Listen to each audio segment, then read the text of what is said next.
tax collectors and sinners were all drawing near to listen to Jesus. But the Pharisees and scribes began to complain, saying, "This man welcomes sinners and eats with them. He eats with them. Unacceptable indeed." So to them Jesus addressed this parable. A man had 2 sons, and the younger son said to his father, "Father, give me the share of your estate that should come to me." So the father divided the property between them.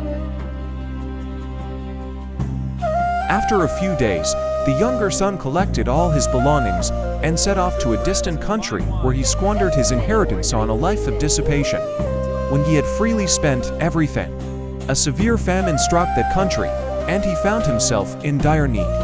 So he hired himself out to one of the local citizens, who sent him to his farm to tend the swine. And he longed to eat his fill of the pods on which the swine fed, but nobody gave him any. Coming to his senses, he thought, How many of my father's hired workers have more than enough food to eat, but here am I dying from hunger? I shall get up and go to my father, and I shall say to him, Father, I have sinned against heaven and against you. I no longer deserve to be called your son. Treat me as you would treat one of your hired workers. So he got up and went back to his father, while he was still a long way off. His father caught sight of him, and was filled with compassion. He ran to his son, embraced him, and kissed him. Father, I have sinned against heaven and against you. I no longer deserve to be called your son. "Quickly, bring the finest robe and put it on him. Put a ring on his finger and sandals on his feet. Take the fattened calf and slaughter it. Then let us celebrate with a feast, because this son of mine was dead and has come to life again. He was lost and has been found."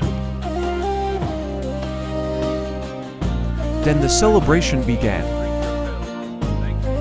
Now the older son had been out in the field, and, on his way back, as he neared the house, he heard the sound of music and dancing. He called one of the servants and asked what this might mean.